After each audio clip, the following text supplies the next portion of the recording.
Assalamualaikum warahmatullahi wabarakatuh. Salam sejahtera bagi kita semua. Yang terhormat kepada Dewan Juri, yang terhormat kepada Panitia Penyelenggara JMCC 2021. Sebelumnya perkenalkan kami dari tim Bapo Wani yang beranggotakan oleh saya Eka Bagus Gunadito sebagai speaker 1 dan Raffi Zarbila Ayah sebagai speaker 2 serta Fadila Azim Prakarti sebagai speaker 3. Di sini kami mengangkat mosi berupa optimalisasi penggunaan energi bersih terbarukan untuk mengurangi penggunaan energi fosil, di mana optimalisasi merupakan suatu usaha untuk memaksimalkan kegiatan sehingga keuntungan dapat terwujud sesuai yang diinginkan. Energi bersih terbarukan merupakan energi yang berasal dari sumber alami yang terisi secara terus-menerus serta ramah lingkungan, seperti energi surya, air, angin, dan panas bumi. Energi fosil merupakan energi karbon yang berasal dari sisa-sisa makhluk hidup yang tertimbun pada jutaan tahun yang lalu dan tersedianya di alam itu terbatas serta tidak dapat diperbarui. Serta emisi yang dihasilkan itu tidak ramah lingkungan apabila dalam proses pembakaran seperti contohnya batu bara, minyak bumi, dan gas alam. Sumber energi yang dominan yang kita gunakan saat ini yaitu energi fosil, yang di mana energi fosil itu tidak dapat diperbarui berupa minyak bumi, batu bara, dan gas alam dan tersedia terbatas di alam. Selain jumlahnya yang terbatas, energi fosil ini menghasilkan emisi yang dapat merusak lingkungan seperti contohnya efek rumah kaca dan karbon dioksida itu juga tidak baik untuk kesehatan. Sebagai pengguna energi, kita bisa berkontribusi dengan memahami dari mana energi kita yang dihasilkan, efek yang ditimbulkan dari penggunaan energi fosil yang berlebihan, dan mengetahui pilihan energi terbarukan untuk kita bisa gunakan di masa mendatang. Indonesia memiliki potensi energi terbarukan yang melimpah, meski memiliki potensi energi terbarukan yang melimpah dan sangat besar dan beragam, pemanfaatannya itu masih kurang. Sehingga oleh karena itu kami dari tim Pro setuju dengan mosi optimalisasi penggunaan energi bersih terbarukan untuk mengurangi penggunaan energi fosil. Sebelum Sebelumnya kami dari pihak Pro ingin membatasi pembahasan pada mosi ini berupa energi surya. Kenapa energi surya? Karena di Indonesia sendiri potensi energi surya itu dari Sabang sampai Merauke itu sangat melimpah. Optimalisasi energi surya ini sangat membantu kebutuhan energi masyarakat dan dapat mengurangi dampak lingkungan yang dihasilkan oleh penggunaan energi fosil. Dasar kami penggunaan energi surya ini yaitu sesuai dengan amanat Peraturan Menteri SDM Nomor 49 Tahun 2018 tentang penggunaan sistem pembangkit listrik tenaga surya di atap oleh konsumen PLN. Ketersediaan sumber daya alam berupa energi surya ini sangat melimpah berdasarkan laporan status energi bersih di Indonesia menurut IESR tahun 2019, energi surya memiliki potensi lebih dari 200 gigawatt, namun pemanfaatannya di Indonesia itu masih kurang dari 100 megawatt. Potensi surya ini tersebar di seluruh wilayah Indonesia, maka ada peluang dari peralihan sumber energi surya, maksudnya energi dari batu bara menuju energi surya. Faktor kerusakan lingkungan yang dihasilkan oleh energi fosil itu dapat semakin memperkuat kami untuk setuju dengan optimalisasi energi terbarukan untuk mengurangi energi fosil seperti itu. Dapat meningkatkan ekonomi Indonesia apabila kebutuhan energi tersebut seperti pada misi SDG. Berdasarkan penelitian Pusat Kajian Sistem Energi Nuklir Batan, biaya pada jangka waktu 30 tahun PLTS sebesar 25,15 sen dolar per kWh. Sedangkan batu bara sebesar 9 sen dolar per kWh. Keuntungan dari PLTS ini meskipun biayanya sangat mahal untuk kedepannya untuk jangka panjang itu dapat mengurangi penggunaan energi fosil yang terbatas dan menghemat pengeluaran biaya karena bahan baku tersedia secara gratis dan apabila pada masa depan energi fosil itu habis maka energi terbarukan sudah siap digunakan. Untuk mekanismenya dari pemerintah itu menjalankan feed-in tarif energi surya yang ada untuk investor dibantu dengan subsidi listrik energi surya dan dari pemerintah untuk konsumen sampai biaya pokok penyediaan listrik energi surya memungkinkan untuk dicabutnya subsidi harga listrik energi surya. Pembebasan pajak impor peralatan energi surya dan mendorong produsen peralatan energi surya dalam negeri untuk dibebaskan dari pajak, menggencarkan penelitian mengenai energi surya ini dan perlu adanya dukungan berupa kebijakan investasi dari pemerintah sekitar 20-30% untuk menunjang pembangunan PLTS ini. Dan yang terakhir yaitu dengan mensosialisasikan dan memberi pendidikan kepada masyarakat mengenai energi surya ini.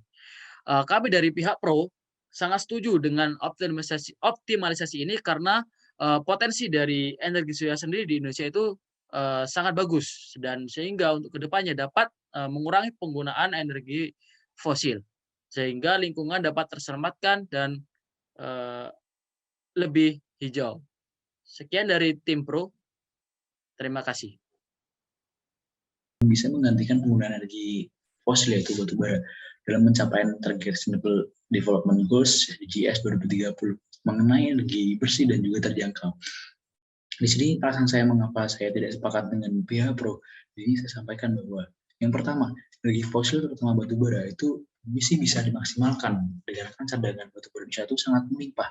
Dikutip dari Badan Geologi, saat ini cadangan aktif batu bara itu mencapai di angka 37 miliar ton. Kemudian perkiraan sumber daya batu bara saat ini mencapai 147 miliar ton. Cadangan sumber daya ini masih bisa digunakan untuk 65 tahun mendatang, sehingga masih lama jangka waktu yang masih kita bisa pakai. Kemudian produksi dalam negeri targetnya pada tahun 2021 itu mencapai 609 juta ton dan akan meningkat pada setiap tahunnya. Hasil produksi ini akan digunakan di dalam negeri sekitar 160 juta ton. Kemudian dalam luar negeri itu diekspor sejumlah 441 juta ton. Kemudian alasan yang kedua mengenai permasalahan emisi gas. Di sini saya sampaikan bahwa emisi gas yang dihasilkan oleh batu bara itu sudah hadir solusi teknologi yang bisa dipakai untuk mengurangi gas emisi dari batu bara, yaitu carbon capture utilization storage dan clean coal technology. Pengujian teknologi carbon capture utilization storage itu bisa menyerap CO2 hingga 95%. Hal ini dikutip dari jurnal ITB pada tahun 2016. Kemudian teknologi clean coal itu bisa mengurangi kadar emisi karbon yang dihasilkan dari pembakaran batu bara. Kemudian pengujian dilakukan juga pada clean coal itu sebanyak 100.000 ton batu bara itu bisa diubah menjadi 3.600 MBTU per hari. Nantinya gas yang dihasilkan bisa digunakan untuk industri dalam negeri. Dan disampaikan juga mengenai perbandingan antara harga listrik batu bara dengan listrik sel surya. Di sini dengan harga patokan free on board, bahan bakar batu bara memberikan biaya bahan listrik sekitar 0,07 US dollar per kWh. Sementara untuk panel sendiri dengan panel fotovoltaik itu sistem energi surya itu mencapai 8,96 US dollar per kWh. Nah, ini dikutip dari jurnal Pusat Kajian Sistem Energi Nuklir Batan 2015. Dikutip juga dari SDM juga dari Marta Relita itu disampaikan untuk konsumsi dari PLTS atap sendiri pada tahun 2018 itu sejumlah 609 pelanggan dan pada tahun 2021 itu mencapai 3.007 pelanggan. Sampai di sini bahwa kita lihat dari data tersebut, kita bisa menilai bahwa tingkat konsumen masyarakat Indonesia itu masih rendah. Sehingga kita bisa lihat bahwa ketimpangan harga energi batubara dan surya itu masih sangat tinggi dan kurang terjangkau di masyarakat. Kemudian terkait kebijakan, dikutip dari Ketua Umum MITI Surya Dharma dalam keterangannya di Jakarta, itu pada tahun 2021 menyampaikan bahwa hambatan masuk pasar atau market entry barriers dengan komponen berupa subsidi energi untuk bahan bakar fosil, tarif regulasi elektrifikasi, dan juga tarif energi bersih yang tidak atraktif menjadikan proyek pengembangan energi terbarukan ini cenderung lamban. Untuk menentukan harga ekonomis tidak mudah karena ada beberapa faktor yang harus ditentukan. Yang pertama itu mengenai jenis teknologi EBT. Yang kedua yaitu mengenai faktor penunjangnya, bagaimana investasinya, kemudian bagaimana kebijakan fiskalnya, kemudian bagaimana dukungan pemerintah pusat dengan pemerintah daerah, apakah selaras atau tidak untuk pengembangan EBT. Dan sehingga untuk solusi untuk memaksimalkan penggunaan energi itu ada di batu bara yang saat ini kita gunakan, karena memang penggunaan energi surya itu masih belum siap. Kita masih bisa menggunakan solusi tadi yang saya sampaikan mengenai carbon capture dan storage untuk meminimalkan emisi gas karbon, menggunakan clean coal untuk mengekspansi penggunaan batu bara dengan sumber yang sedikit menjadi lebih banyak, kemudian sekaligus memaksimalkan emisi gas, meminimalkan emisi gas karbon. Kemudian dengan produksi dalam energi sekarang mencapai 609 juta ton. Di tahun 2001 kita bisa memaksimalkan penggunaan di dalam negeri lebih banyak daripada ekspor, sehingga kita bisa menunjang kebutuhan energi listrik di masyarakat. Dengan argumen ini yang Putri saya sampaikan bahwa Energi surya belum bisa mengurangi penggunaan energi fosil yaitu batu bara dalam usaha pencapaian target SDG 2030. Sekian, terima kasih. Assalamualaikum warahmatullahi wabarakatuh. Salam sejahtera untuk kita semua. Saya Fadil Azim Bakartis di sini sebagai pembicara ketiga, sebagai konklusif untuk mosi pertama yaitu optimalisasi energi bersih terbarukan untuk mengurangi penggunaan energi fosil. Nah, di sini dari pihak pro menggunakan di mana kesimpulan dari pihak pro adalah optimalisasi ini dibutuhkan untuk meningkatkan pemenuhan kebutuhan energi yang digunakan dalam negeri. Nah, kenapa perlu ditingkatkan? Karena energi fosil yang dimiliki oleh Indonesia dalam waktu dekat akan segera habis. Ya, dalam hal ini adalah batu bara yang akan digantikan oleh energi surya. Di mana energi batu bara sendiri akan habis dalam waktu 65 tahun. Nah, di mana itu ada termasuk jangka waktu yang cukup dekat. Nah, karena itulah kenapa perlu adanya pembaruan atau inovasi di mana menggunakan energi surya yang telah disampaikan oleh pihak pro. Kenapa? Karena energi surya ini terjangkau lebih murah hitungannya karena fungsi investasi yang terjadi di sini. Kenapa? Kita memang berinvestasi di awal, tapi di akhir kemudian energi ini akan sangat-sangat berguna dan sangat murah. Kenapa? Karena energi ini sangatlah dibutuhkan dan sangatlah menunjang kebutuhan energi yang dimiliki oleh Indonesia itu sendiri. Nah, kenapa? Karena kita memang hanya perlu berinvestasi di awal saja. Setelah kita memiliki investasi di awal, kemudian nanti di akhir itu kita sudah hanya perlu melakukan untuk uang maintenance, tidak perlu digunakan untuk pembelian bahan dasar, bahan baku seperti bahan baku ada dari fosil. Maka seperti itulah kesimpulan dari pihak pro. Sementara untuk dari pihak kontra di sini menyampaikan bahwa energi bersih terbarukan ini belum dapat menggantikan energi fosil untuk menunjang pemenuhan kebutuhan energi di Indonesia. Kenapa? Karena di sini energinya itu sangatlah belum ada patokan harga yang pasti. Itu pertama. Kemudian yang kedua, untuk membuatnya tadi perlunya adanya pemasukan. Nah, di sini tentunya masih kurang baik. Nah, tetapi di sini pihak kontra memiliki konklusi maupun memiliki sebuah usulan yang cukup baik di mana energi fosil ini pun dapat digunakan dengan lebih bersih dan lebih efisien. Dikarenakan apa? Dikarenakan energi fosil ini masih memiliki harga yang cukup murah di mata Indonesia, di mana batu bara itu cukup murah di Indonesia. Maka itu dan juga regulasi yang ada itu sangat menunjang sekali untuk bagaimana energi fosil ini dapat dimaksimalkan, terutama batu bara. Terlebih apabila takut masalah emisi dan segala macam, dari pihak kontra memberikan solusi yang mana adalah clean coal ataupun batu bara bersih yang mana memiliki emisi yang sangat kecil tapi dengan harga yang cukup baik dan memberikan kesejahteraan pada seluruh masyarakat Indonesia. Seperti itu penyampaian kesimpulan dari saya untuk mosi pertama. Terima kasih. Wassalamualaikum warahmatullahi wabarakatuh. Tim Mabapo Wani.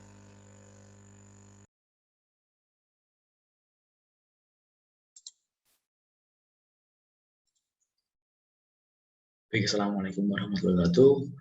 Izinkan kami dari tim Mabapo Wani untuk meneruskan ke mosi yang kedua, yaitu mengenai pembangunan 15 meter tahun 2022 mengatasi permasalahan hilirisasi mineral di Indonesia.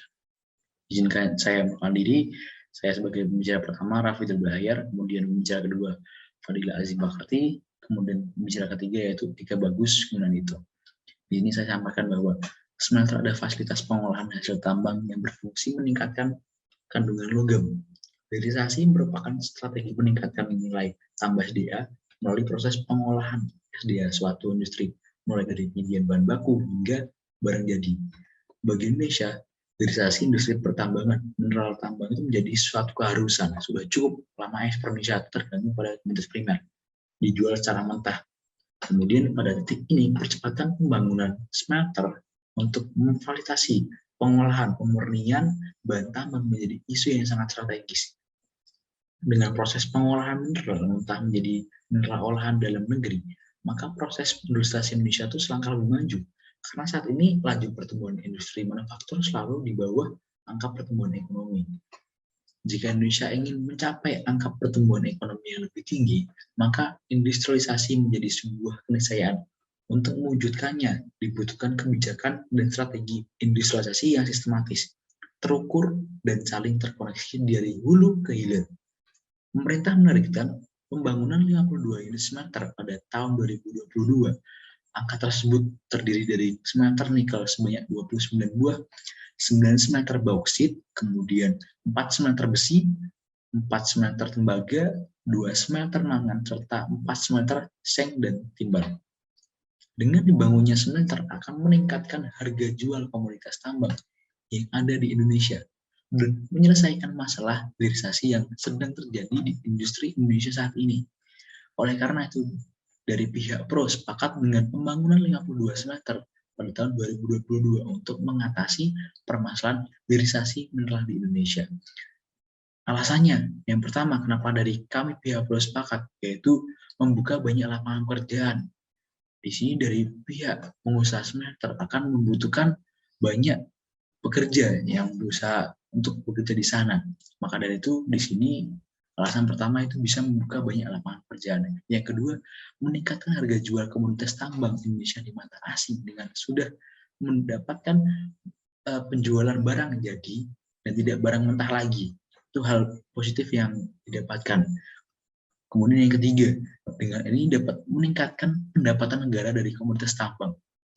Contoh dari komoditas biji nikel yang diolah menjadi ferronikel naiknya menjadi 10 kali lipat harganya. Kemudian dari ferronikel ke stainless steel itu meningkat ke 19 kali lipat. Ini dikutip dari Kementerian SDM. Kemudian dapat memberikan kesejahteraan masyarakat sekitar dari perusahaan smelter. Ini juga menjadi keharusan juga untuk mengurus masalah lingkungan, yang mana ada program CSR yang akan disampaikan ke masyarakat. Kemudian dari kami pihak Pro menawarkan suatu mekanisme, yaitu hilirisasi mineral adalah suatu bagaimana mengubah keunggulan komparatif Indonesia menjadi ketersediaan berbagai sumber daya mineral menjadi keunggulan kompetitif dengan tersedianya bahan baku untuk ketangguhan industri hilir dalam negeri. Adanya kebijakan dan peraturan teknis dan implementasi dengan mempertimbangkan penyediaan bahan baku, lahan, tenaga kerja, energi, infrastruktur, teknologi, kegiatan operasional, pemeliharaan, sistem perizinan, dan kegiatan pembiayaan investasi dari pemerintah. Pemerintah perlu menyiapkan dukungan pembangunan infrastruktur, terutama pembangkit energi, lahan smelter, insentif biaya masuk, dan perpajakan untuk jangka waktu tertentu, sehingga kepastian hukum terhadap jangka waktu produksi, namun sekaligus jaminan bahan baku smelter untuk mendukung industri dan merealisasikannya hilirisasi menuju ke zaman industrialisasi. Seperti itu. Terima kasih dari pihak Pro, sekian yang saya sampaikan. Dilanjutkan oleh pembicara kedua untuk pihak kontra. Terima kasih.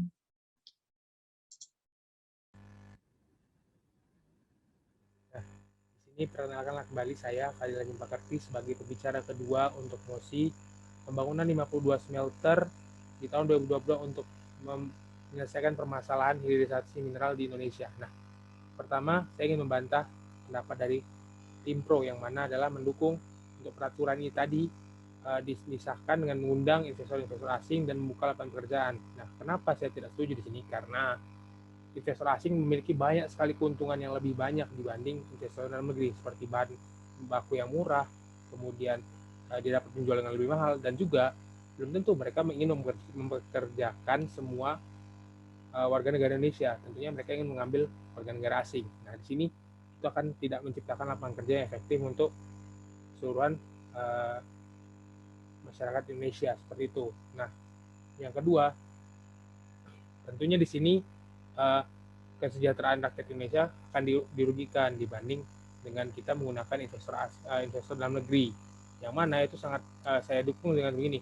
Kenapa? Pembangunan smelter ini tidak akan terwujud dengan baik apabila tidak sesuai dengan yang tim Pro inginkan, yang mana di sini adalah kenapa kita khawatirkannya banyak sekali seperti yang telah disampaikan oleh pihak Pro, banyak sekali investor asing yang akan masuk dan dibanding dengan investor lokal, investor dalam negeri. Nah, di situ mereka akan memiliki banyak sekali keuntungan, entah itu dari pajaknya, entah dari kebijakannya, sangat banyak seperti tax holiday, kemudian mereka membeli bahan baku dengan murah dan juga menjual dengan harga yang mahal dengan barang jadi.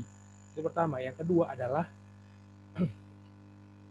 kita sebagai warga Indonesia juga perlu pemenuhan kebutuhan untuk barang-barang mineral tersebut, entah itu nikel, entah itu tembaga, itu untuk kebutuhan dalam negeri sendiri. Nah, akan lebih baik dan akan lebih murah harganya apabila yang melakukannya adalah investor dalam negeri untuk pembangunan smelter seperti itu, bukanlah investor dari luar negeri. Kenapa? Karena disinilah poin pentingnya, investor Indonesia akan diberikan banyak sekali nilai plus untuk menyelesaikan proses penginvestasian dan pembangunan smelter untuk mensejahterakan rakyat Indonesia. Nah, yang ketiga tentu saja di sini dalam smelter tidak semuanya nilai baik. Di situ juga ada nilai buruknya, yang mana ada limbah atau tailing yang dihasilkan dari proses smelter ini. Itu sudah terbukti dalam beberapa jurnalistik di luar, di berita-berita luar yang memberitakan itu, di mana hasil dari smelter ini belum tentu semuanya dapat diolah dengan yang baik. Ada juga yang dapat mencemar lingkungan, entah itu menjadi tempat yang tidak bisa diolah kembali. Nah, itulah kenapa kami ingin menekankan di sini, memberikan solusi pihak-pihak kontra, yaitu memberikan sebuah arahan pemahaman kepada pihak-pihak yang ada di dalam Indonesia, investor-investor lokal, investor dalam negara, untuk memberikan kemampuannya, dan juga kami di sini ingin pemerintah memberikan kebijakan maupun memberikan sedikit modal untuk dapat mendukung rencana pembangunan smelter yang dibangun oleh investor dalam negeri, sehingga ya, investor-investor asing ini sedikit, dan juga perlu ditekankan kembali, perlu adanya kebijakan yang mengatur di situ, di mana ekspor maupun investor asing. Nah, kenapa? Supaya apa? Mendukung investor-investor dalam negeri lebih maju. Dalam arti kata dia dipermudah dalam bahan baku, dijual ekspornya juga lebih dipermudah. Seperti itu mekanisme dan solusi yang disampaikan oleh tim kontra. Sekian dari saya, terima kasih. Wassalamualaikum warahmatullahi wabarakatuh. Baik, saya sebagai speaker 3 akan menyampaikan konklusi apa yang disampaikan dari tim pro dan apa yang disampaikan dari tim kontra mengenai mosi pembangunan 52 smelter tahun 2022 mengatasi permasalahan hilirisasi mineral di Indonesia. Tim pro mengatakan bahwa dengan dibangunnya smelter akan meningkatkan harga komoditas tambang di Indonesia, meningkatkan harga jual komoditas tambang di Indonesia di mata asing, dan sudah dapat melakukan penjualan barang jadi dan tidak barang mentah lagi. Peningkatan kesejahteraan masyarakat di berbagai aspek seperti ekonomi, sosial, dan pendidikan. Dengan dibangunnya smelter akan meningkatkan ekonomi dari sektor hulu dan hilir di industri tambang di Indonesia sendiri. Dari pihak pro mengatakan bahwa dengan pembangunan smelter ini dapat mengatasi dan perlu bantuan dari pemerintah mengenai hilirisasi ini. Pemerintah perlu menyiapkan dukungan pembangunan infrastruktur, terutama pembangkit energi, lahan smelter, insentif biaya masuk, dan perbajakan untuk jangka waktu tertentu, serta kepastian hukum terhadap jangka waktu produksi tambang sebagai jaminan bahan baku smelter untuk mendukung industri dan merealisasikan hilirisasi menuju industrialisasi. Pada kali ini juga pemerintah juga harus pemberian kesempatan untuk investor asing untuk mengembangkan sektor ini karena dirasa lebih memiliki daya support yang tinggi. Tapi dari tim kontra membantah dengan mosi tersebut, yaitu pembangunan 52 smelter tahun 2022 tidak bisa mengatasi hilirisasi mineral di Indonesia. Karena apa? Dengan pembangunan smelter ini dapat mengundang investor asing sehingga lebih menguntungkan pengusaha smelter asing. Karena apa? Perusahaan smelter asing ini bisa menumpuk laba karena tidak terbebani membayar pajak dan karena diterapkan tax holiday. Tidak ada pemasukan pajak untuk smelter sendiri bagi pemerintah.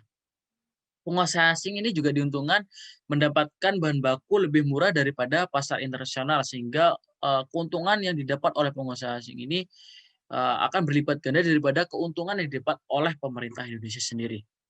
Ditakutkan juga dengan banyaknya masuk investor asing, pekerja asing juga semakin banyak masuk dan bukan dari pekerja lokal, sehingga ekonomi dari hulu ke hilir itu juga akan terganggu. Dibutuhkan pemenuhan kebutuhan mineral dalam negeri dengan harga yang lebih terjangkau, sehingga akan lebih baik jika investor itu dari dalam negeri. Belum tentu limbah dari teknologi smelter ini dapat teratasi dengan baik menurut dari pihak kontra.